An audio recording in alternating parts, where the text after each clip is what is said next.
Voilà, ce livre-là, vous le connaissez peut-être pas, c'est Tova, donc c'est mon nouveau livre. Tova, c'est le nom d'une jeune fille. Cette jeune fille-là, c'est un livre qui s'adresse à chacun, à l'humanité entière.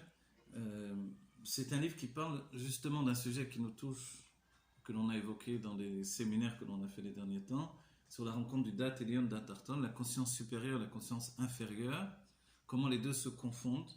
Donc c'est notre travail pour apporter la Géoula aujourd'hui. Et ce livre parle de ce sujet-là. Il en parle par le biais de la science. Tout à coup, donc la mécanique quantique, dans ses recherches par rapport à tout ce qui est extrapolé également de la mécanique quantique, évidemment. Donc la science, dans cette optique-là, depuis l'infiniment petit vers tout ce qui va découler de là, ils ont également constaté que les âmes ne se perdent pas une fois qu'elles ont quitté le corps et se trouvent également dans l'espace. J'ai lu une katava, donc un écrit comme ça, et un jour en passant devant la mer, ici à Natania, en passant devant la mer, donc, je ne sais pas, j'ai eu ce sentiment, voilà, de l'idée de ce livre-là. L'idée de ce livre-là, j'ai commencé à écrire. L'idée d'un savant qui, lui, à partir de cette idée que les consciences qui avaient vécu dans un corps ne se perdent pas, qu'elles existent dans l'espace encore, ce qu'ils ont écrit donc, lui, il se met en tête de pouvoir les capturer. Voilà. Et donc, il commence à capturer les consciences. Et le livre commence quand il est devenu très célèbre et même très riche, puisqu'il a associé le monde entier dans sa recherche. Ça ne peut pas être uniquement un seul pays, bien qu'il se trouve lui-même en Amérique, et puis aux États-Unis. C'est en Californie, tout ça en plus, ça se passe dans les livres.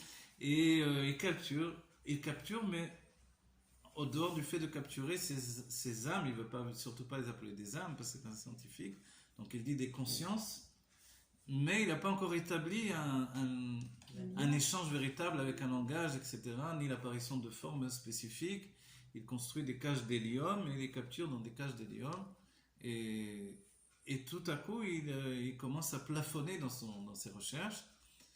Et puis le monde commence à s'impatienter de l'autre côté. Et qu'est-ce qui se passe également? Il y a une grande pression terrible autour de lui, puisque les religions et puis l'humanité tout entière à la fois l'acclament, le plébiscite pour ce qu'il a fait, mais en même temps, évidemment, il y a beaucoup d'opposition. On dit, voilà, tu es en train de capturer les âmes de nos grands-parents, peut-être il y a ta grand-mère même là-dedans, etc. Les religions sont contre lui, etc. Et lui, il n'arrive plus à dormir de la nuit, il ne dort plus, il devient un somnambule. Il est prisonnier. Voilà, il est prisonnier lui-même du fait d'avoir capturé ces âmes. Et donc, voilà, mais je dis juste une structure qui est même en elle-même, voilà, rapportée ici, si vous voulez. À ce moment-là, son associé décide de lui adjoindre, par la pression du monde entier, puisqu'il a associé le monde entier dans cette recherche, de lui adjoindre un professeur qui va lui donner d'avancées dans ses recherches. Bon, au départ, il est totalement contre, puisque lui, il a établi, lui qui n'a aucune famille, etc., il n'a aucun proche à côté de lui, et voilà. Il a établi finalement une fusion avec ces consciences-là, jusqu'à ce que vienne un autre professeur, qui est en fait une professeure, une jeune fille qui va entraîner quelque chose auquel il n'avait pas pensé et qui va faire avancer les choses d'une manière incroyable. Sont traités également dans ce livre le sujet de... Elle va entraîner quoi, la jeune fille? Vous ne le dites pas. Je ne le dis pas maintenant, sinon il faut lire les livres, mais elle va entraîner la rencontre véritable avec ces consciences. Et pour elle, ce ne sont pas des consciences, ce sont des âmes. Et là aussi, il y a un sujet extraordinaire dans le livre, c'est le sujet des jumeaux, pour lequel j'ai fait pas mal de recherches, et jusqu'au niveau de transmission de pensée des jumeaux, etc., etc. Donc c'est un livre qui parle de tout ça, jusqu'à faire basculer en fait l'humanité dans la rencontre avec des âmes qui vivent dans une autre dimension. C'est ça le sujet du livre. Voilà, je l'ai terminé en Corse. Des âmes qui vivent dans une autre dimension, oui. Dans un corps? Non, elles ne vivent pas dans le corps, mais justement, le livre fait état de la situation d'une âme dans un corps, d'une âme qui n'est pas dans un corps. C'est pas tellement différent, justement. Observer du monde des âmes, vous voyez, ou du monde des âmes, c'est ce monde-là où nous se trouvons également. Des âmes voilà, exactement. C'est la chose. C'est le livre sur la fin. Pensée, on comprend que c'est la pensée d'une conscience qui était précédente. Donc au bout de ce voyage-là, on découvre que l'âme dans le corps et l'âme qui est libérée du corps, elle n'est pas différente aucunement. Et c'est pour ça peut-être que la science quantique ou la mécanique quantique, quand on dit mécanique, c'est encore plus dans les recherches mathématiques et ça commence comme ça.